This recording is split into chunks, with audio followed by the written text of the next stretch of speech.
address this issue. When I go to Middle East, Saudi, UAE, Qatar, Dubai, the Wahhabis, during the course of conversation, Wahhabis, this Jamaat Islami Wahhabis, when they talk to me with regard to certain subjects, we come to the topic of zikr.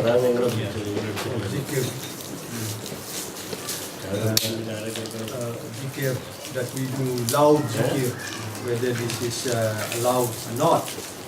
So I tell them very simple. I ask them questions. Sometimes I tell them, do you have your brain on your head or somewhere else? I tell them very simple. Why do you want to create a big issue on this? So we all have to know this, because people will approach you one day and tell what you are doing is bid'ah. So I tell, oh Wahhabis, who you are watching the video now today on YouTube, is reading Quran allowed or not? We are reading aloud. Alhamdulillahi Rabbil Alameen. Allowed or not? Allowed. Yes. And can we recite that together? Alhamdulillahi Rabbil Alameen. Is it allowed or not? Yes. Is it a bid'ah? No. Okay, now I go to Quran, I pick one sentence. La ilaha illallah. This is in Quran. So I'm reading it aloud in a group, jama'ah. Can they say this is bid'ah? If they say bid'ah, they're making kufur of Al-Quran. So this is enough for you, anyone, students. Whoever come approach to you doing zikir loud is bid'ah, you attack them this way. Okay, if I do zikir which is not in Quran, fine. What is our zikir? La ilaha illallah, ya hayyu ya qayyum. Then tell me. So they keep quiet. They cannot. That's why when my friends told me in Dubai, you are the only one who can fight the Wahhabis direct on the spots. I said, no, if you know Quran, you are under the Wali Allah, you can attack them by Quran, because they cannot refute Quran. Maybe hadith, they will say, this hadith not sahih, this hadith da'if, this hadith marfu'. But with Quran, they dare not. So if anyone approaches you, what we are doing is bid'ah, ask them step by step. I want to ask you, Ustaz, whoever you are a Wahhabi or whoever, can I read Quran aloud? Yes. Can I read Quran in Jama'ah aloud? Yes. Then La ilaha illallah is in Quran, it's in Quran. Can I read it aloud? Keep quiet. Jazakallah khairan. Syukran. Sallallahu alaihi wasallam, kekasih Allah. Both of them had a war, 6,000 people mati. 6,000 people. Ya Rabbi, ini di khalifah, zaman khalifah. Nabi kata, sehingga 4 khalifah ni tidak akan berlaku fitnah. Tapi selepas khalifah Ali radhiyallahu ta'ala akan berlaku fitnah di dunia Islam. Di zaman khalifah Ali radhiyallahu ta'ala anhu, berlaku perang di antara Sayyidatina Aisyah dengan Ali radhiyallahu ta'ala anhu. Perang sampai 6,000 orang boleh mati. Di zaman itu, syaitan dengan nafs dah pesongkan orang, sesatkan mereka, sampai jadi satu peperangan besar di antara fitnah. Bukan sebenarnya berlaku ni antara Ali radhiyallahu ta'ala anhu dengan Sayyidina Aisyah. Fitnah di antara berlaku ni, sampai 6,000 orang mati. Sebenarnya ilmu kalimah la ilaha illallah ni wajib. Setiap Muslim yang tak belajar kalimah la ilaha illallah, dia mati tanpa iman. Semua sahabat tahu, tabi'in tahu, tabi'un pun tahu. Siapa tak belajar ilmu kalimah, dia mati dalam kufur. Kufur, bukan kafir. Kafir orang Hindu, orang Yahudi kafir. Orang Islam tak belajar ilmu ni, dia mati dalam kufur. Boleh tanya Jakim, boleh tanya Jais, boleh tanya dunia punya Rabiatul Islamiyah, betul atau tidak? Dia orang mati dalam kufur. Apa bukti? Waktu dia mati, dia tak boleh menghembus kalimah la ilaha illallah. Jadi pada zaman tabi'in, satu kelompok berpecah. Satu kelompok dia ibadat saja, dia sembahyang, pergi haji, pergi umrah, pergi zakat, puasa, sudah sok. Syaitan tak mau ganggu mereka. Syaitan cakap, jangan ganggu mereka ni, biar dorang solat. Jadi bila dorang solat, dorang rasa kemanisan. Bukan kemanisan tawadduh kepada Allah, khusyuk. Kemanisan diri mereka ni beribadat. Jadi diorang tak mau belajar. Situ ada belajar ilmu kalimah Allah, diorang tak mau pergi belajar. Diorang ketepikan. Satu golongan, tak boleh. Sebelum kita solat, buat apa pun, kita mesti belajar ilmu asasi kalimah la ilaha illallah. Jika kita tak belajar ni, kita tak ada iman, kita akan mati kufur, kita tak boleh mengucap kalimah la ilaha illallah. Golongan itu dipanggil wali-wali Allah, ahli kalimah la ilaha illallah. Tengok, di zaman lepas khalifah dah ada perpecahan. Kalau dah boleh berlaku peperangan, apa lagi? Jadi, alim ulama' dia ambil agama Islam, syariah, hukum, amal ibadat sahaja diorang bawa, sampaikan kepada umat. Yang satu golongan ni, ini talian kita ni, sampai kepada talian tu. Belajar kalimah la ilaha illallah, syariat pun pegang. Karamah paling besar kita punya guru-guru, syariat tidak pernah mereka tinggal. Syariat yang paling kecil, sunnah Nabi kecil pun mereka tidak pernah tinggal. Begitu mereka pegang kepada syariat. Tengok, di zaman 1414, 15 dah ada perpecahan. Di situ satu puak mengambil belajar kalimah la ilaha illallah, diorang meninggal, mati, hidup sebagai mukmin, dibangkitkan di akhirat sebagai mukmin. Yang golongan ni hidup sebagai Islam, mati dalam kufur, dibangkitkan di akhirat sebagai orang kafir. Saya tak cakap Imam Ghazali, tolong kalau mau kitab saya boleh bagi rujukan. Pedoman Tauhid, Imam Ghazali kata orang Muslim yang mati tanpa belajar ilmu kalimah la ilaha illallah, di dunia ni dia wajib dikuburkan di perkuburan orang Islam. Tapi di akhirat Allah masukkan orang Muslim ni yang tak pernah tinggal solat, yang tak pernah tinggal Quran, di bawah barisan orang kafir. Imam Ghazali, dia orang Islam di bawah golongan orang kafir. Itu sebab orang Muslim ahli neraka. Orang Muslim mesti masuk neraka. Orang mukmin haram neraka. Orang mukmin tidak boleh dipegang oleh neraka. Neraka takut kepada orang mukmin yang percaya kepada Allah, yang belajar kalimah la ilaha illallah. Seorang Islam ahli neraka. Saya tak cakap hadis Nabi, la yadkhulu jannata illa al-mu'minun. Hadis Umarul Khattab, pernah kita nampak hadis Umarul Khattab radhiyallahu ta'ala anhu. Idhab fanadi fin nas la yadkhulul jannata illa al-mu'minun. Ya Rasulullah, sampaikan ni, bergegar Umarul Faruq pergi bagi tahu, ya ma'syaral muslim, la yadkhulul jannata illa al-mu'minun. Siapa pergi, siapa bercakap dengan siapa? Umarul Khattab, Amirul Mukminin, belum jadi Amirul Mukminin. Dia diperintahkan oleh Nabi sebab dia tegas pergi cakap dengan orang Muslim sana tu, dekat pasar-pasar semua tempat. Mereka tidak akan masuk syurga kecuali orang mukmin. Saya nak tanya, sahabat ni bukan mukmin, kenapa Nabi mewajibkan bagi tahu kepada mereka orang mukmin sahaja masuk ke dalam syurga? Makna orang Islam masuk neraka sebab diorang tak jadi orang beriman, diorang hanya Muslim. Itu sebab Allah nafi di dalam surah Hujurat, di dalam surah Baqarah, orang Islam tidak ada iman. Surah Baqarah ayat 8. Surah Baqarah ayat 8. Allah menafikan iman orang Muslim. Surah Hujurat ayat 14, Allah menafikan, Nabi menafikan iman orang Muslim. Iman orang Muslim makna orang Muslim tak ada iman, Nabi menafikan, Allah menafikan. Kalau kamu menafikan, kamu kufur kepada ayat Allah. Terang, jelas dua ayat Al-Quran ini. Itu sebab Allah Subhanahu Wa Taala pun menjelaskan, innal muslimina wal muslimat wal mu'minina wal mu'minat. Ada muslim, ada mukmin. Yang Allah terima hanya mukmin. Yang muslim dalam kerugian, mukmin tak ada rugi. Wal asr, wal asr, wal asr, wal asr, demi masa, aku sumpah demi masa, innal insana lafi usr, sesungguhnya seluruh umat manusia dalam kerugian. Manusia ni termasuk muslim, termasuk kafirun, termasuk fasikun, termasuk zalimun, munafikun, rugi. Illa allazina amanu, surah Asar. Orang mukmin tidak rugi. Jadi macam mana saya nak jadi mukmin? Orang soal, macam mana? You kena tanya diri you, macam mana saya nak jadi mukmin? Apa tanda-tanda orang beriman?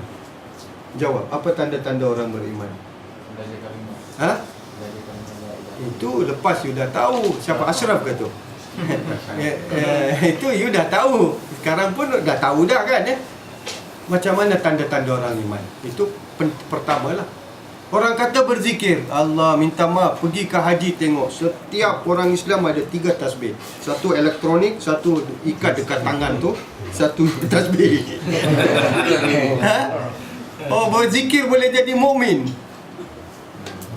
Oh, dia pakai jubah jadi mukmin. Oh, jubah orang padri pergi tengok. Pop punya jubah dah nampak.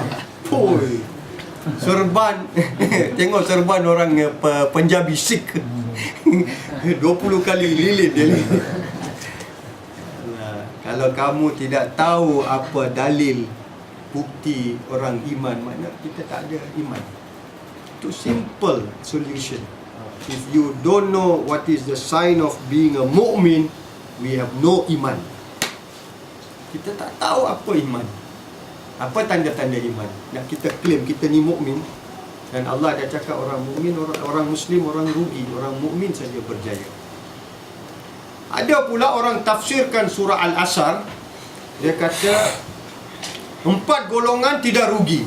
Orang beriman, orang buat amal soleh, kemudian orang yang watawasau bil haq, menyampaikan hak, orang yang bersabar. 4 golongan ni orang yang tidak rugi. Salah. Yang surah Al-Asr tu adalah satu golongan atau seorang mukmin yang ada 4 sifat ni. Dia kena beriman, tak cukup, dia kena buat amal soleh, tak cukup, dia kena sampaikan. Ini kita sampaikan ni seluruh dunia. Tidak ada excuse di hadapan Allah kamu tidak pernah dengar. Sebab YouTube ada. Dan Allah Maha mengetahui. Dia akan satu hari klikkan seorang ni, dia cari, tiba-tiba sampai ke video kita ni. So Allah kata, tu aku dah sampaikan, kamu tak kenal aku dulu. Aku yang gerakkan hati kamu pergi cari video ni. Tapi kamu engkar. Allah Maha bijaksana. Maha bijaksana. Itu sebab penyampaian melalui video YouTube ni adalah watawasau bil haq. Watawasau bil haq. Sampaikan. Dan bila kamu sampaikan, orang ramai tidak terima. Pergi Wisma Mutiara, depan-depan kita tanya soalan. Sebab kalau kamu tak tanya soalan, dalam diri kamu ada syaitan, dia akan tanya 10 soalan. 10 akan jadi 100 soalan. Kamu balik, kamu jadi kufur kepada ayat Allah. Lebih baik kamu tanya, betul? Lepas balik tak ada tanya soalan, lepas tu ada soalan pula, banyak soalan. Oh, makna kami sekarang ni hidup bukan beriman. Tak ada, kamu tak ada beriman. Kamu beriman kepada agama, kepada Islam, kepada ibadat, kepada nama Allah, bukan kepada Allah. Iman kepada Allah lain. Langit dengan bumi dia punya beza. Iman dengan Islam, langit dengan bumi. Kalau mau tahu, jadilah macam kita tengok. Ikut 1 majlis, 2 majlis, 3 majlis, 4 majlis, 5 majlis, 6 majlis, 7 majlis. Kalau iman tidak tambah, you ada excuse depan Allah. Oh, saya tak mau belajar kalimah la ilaha illallah sebab iman saya tidak bertambah. Tapi kalau iman saya bertambah dari 1 majlis ke majlis, inilah iman. Tidak ada lagi excuse di hadapan Allah Subhanahu Wa Taala. Jadi kita sampaikan, kita dah beriman, kita sekarang beramal soleh. Orang Islam pun tidak tahu apa tu amal soleh.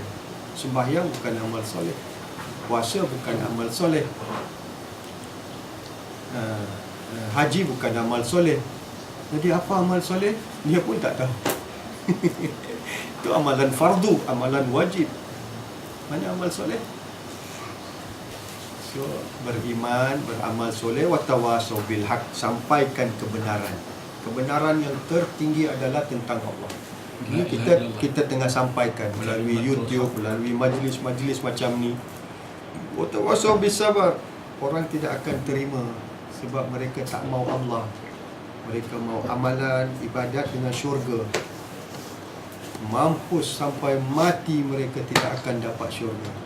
Buka suratul A'raf ayat 40. Surah Al-A'raf. Allah kata, siapa yang berpaling dari ayat aku, kalimah la ilaha illallah, 7 langit tidak akan terbuka kepada mereka. Amalan mereka tidak akan terangkat. Wala yadkhulul jannah, mereka tidak akan masuk syurga sehingga unta masuk ke dalam lubang jarum. Sehingga unta yang besar dapat masuk ke lubang jarum. Kalau unta tu boleh masuk ke lubang jarum, dia boleh masuk ke dalam syurga Allah. Surah Al-A'raf ayat 40. Ini berkenaan orang Islam. Kenapa langit Allah sebut? Sebab amalan dia tidak akan naik, doa dia tak akan diterima. Bukan saja tu, dia tidak akan masuk syurga walaupun selagi, Allah kata selagi unta tidak masuk ke lubang jarum. Surah Al-A'raf ayat 40. Surah Al-A'raf ayat 40. Innal ladzina kafaru bi ayatina, siapa yang ingkar kepada ayat kami. Ayat Allah dia ingkar. Zumastakbaru anha, dan dia berpaling. Kita panggil dia tak mau datang, sombong. Sombong, dipanggil, marilah datang, ada ilmu, you boleh belajar lagi. Dia sombong, tak mau. La tuftaha abwabas samai, 7 langit ini tidak akan dibukakan untuk mereka. Amalan mereka, doa mereka, ibadat mereka saya tidak akan terima. Allah kata, wala yadkhulul jannata, mereka tidak akan masuk ke syurga hatta yalijul jamala, sehingga seekor unta boleh masuk ke lubang jarum. Kazalika nujzil mujrimin, beginilah kami balas orang-orang mujrimin. Orang mujrim tahu siapa? Kita panggil dia, marilah belajar kalimah la ilaha illallah, dia sombong. Kita hantar lagi SMS, kita hantar lagi email, dia sombong. Ini dipanggil mujrimin.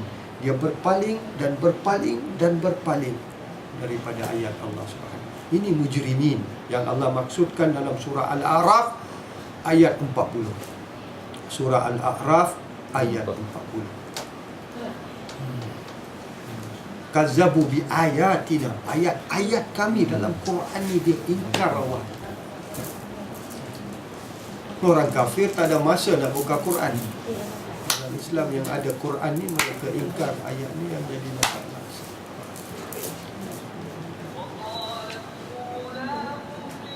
That's the ayat. Read. Make it read. Masya Allah. No accident. Malaikat asli tu tekan. Dapat ayat tu Did you get that ayat, Datin Suraya? Masya Allah. Orang kafir mana ada sombong kepada ayat Allah? Tak ada sombong. Orang Islam you panggil dia 10 kali, dia akan menyombong, lari daripada ayat Allah. Itu yang Allah maksudkan dalam ayat. Bila orang Kristian pergi baca Quran, Tak ada, tu satu. Dia tak pernah sombong. Dia tak mau sombong. Dia tidak pernah sombong. Panggil orang Islam 3 kali, dia akan lari, dia akan lari, dia akan lari, dia akan lari. Sombong, ini yang Allah katakan, sombong kepada ayat Allah. Itu sebab bila orang cakap benar, orang tak suka pada kita. Orang suka ulama-ulama pondan yang mengampu dan mengangkat amalan. Oh, kamu ahli syurga, kamu datang majlis zikir macam ni, kamu syurga sudah menanti kamu. Dia ampu. Sebab dia nak dapat duit, dia tak kisah. Dia mau duit saja. Dia mau makan, minum, gembira, dapat ramai orang kenal dia. Jadi kebenaran orang tak mau sampaikan. Itu sebab Allah ambil orang, campak ke dalam neraka awal-awal. Sebelum Allah campak orang kafir, penyembah berhala. Hadis kan? Imam Ghazali baca hari itu.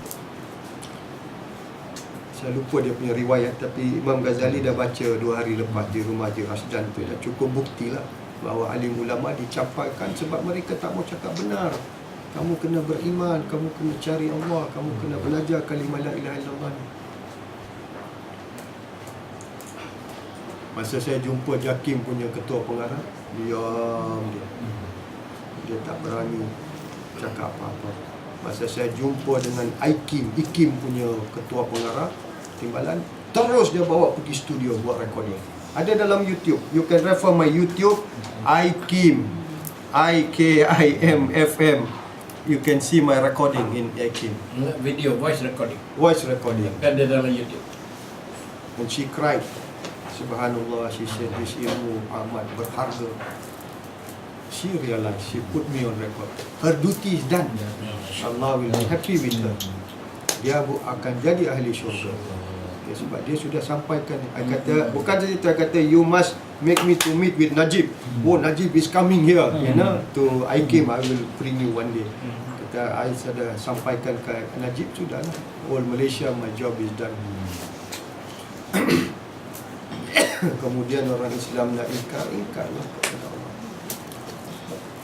Nak beli syurga dengan sembahyang, dengan pergi haji. Dosa dah diampunkan. Daripada satu statistik, orang yang banyak berdosa di komuniti Islam adalah orang yang baru balik dari haji. Pergi berzina, pergi judi, macam-macam orang pergi haji balik banyak berdosa. Yang tak pernah berdosa pergi berdosa. Apa jadi? Syaitan nak convert dia punya dosa yang sudah diampunkan, dia berdosa balik. Buka buku mastika, koleksi mastika, ada disebut dalam tu. Belum sampai Malaysia lagi, dekat airport dia dah bertempik. Arrogance, bergaduh sama sendiri. In front of my eyes, orang balik haji. Just because of little things. Macam mana ni balik haji? Apa pemberian dia dapat pergi ke Mekah? Balik argue in front of the people, shouting at the airport. Inilah bukti benar Example. mereka ada Islam, tak ada iman. Yes. Mukmin tidak akan sakiti seorang mukmin dengan lidah, dengan tangannya. Seorang mukmin tidak akan menyakiti seorang pun dengan lidahnya, apalagi dengan kelakuan. Orang Pakistan berebut tandas. Bam, keluar mampu tubuh. Patan and the apa? You see, in Mecca, like that area. Sulaiman, you upload this session under Iman. Because a lot of people, they open the topic Iman. The Kafirun, they open the topic Islam. But the Muslim, they open the topic Iman. Because they are lack of Iman, you know. The Muslim agree that our Iman go up and down, no consistent, not increasing. They know, the Muslims all know about this reality and fact that they don't have Iman. But they don't want to admit. They feel arrogant. That's why Allah says in Surah Al-A'raf, ayat 42. Can you imagine now in Syria, one Muslim take a gun, shoot another Muslim? For what? What is the fighting for? I'm more right than you are right? Or what? But Those are the what is happening in Syria is a big hikmah. Because if these people don't die now, before the coming of Nabi Isa and Imam Mahdi alayhi salam, they will all become kafir. So it is better for them to die in Muslim and kufur. At least they will get Jannah. They will go to Jannah. But why you undergo punishment?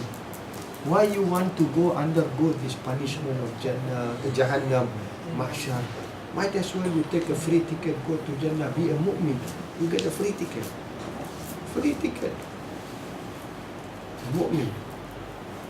Free ticket in the sense, even if he got sins, Allah will forgive him, but he has to wait 50,000 years. And 15,000 years in Siratul Mustaqim, 65,000 years. It doesn't matter. At least you don't go to Jahannam. Muslim go to Jahannam, but they will be rescued.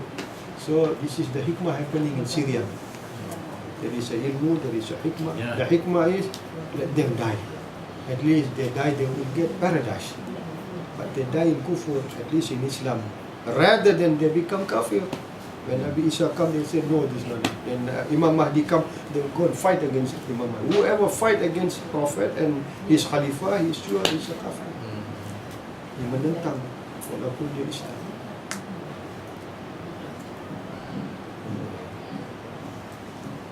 Iman. Very, very important. Muslims don't even, ulamas don't have iman. not ulamas in Malaysia. I'm talking about outside. If you see Malaysian ulama, they will catch us because the ulama association here very strong. So we must tell they are the best alim in the world. Don't blame them, don't complain about them. Tell them they are the best. We are talking about the ulama of other planets. Other people are laughing. Other planets, not the Earth planet. Other planets. Jazakallah, Allahumma salli ala Sayyidina Muhammad.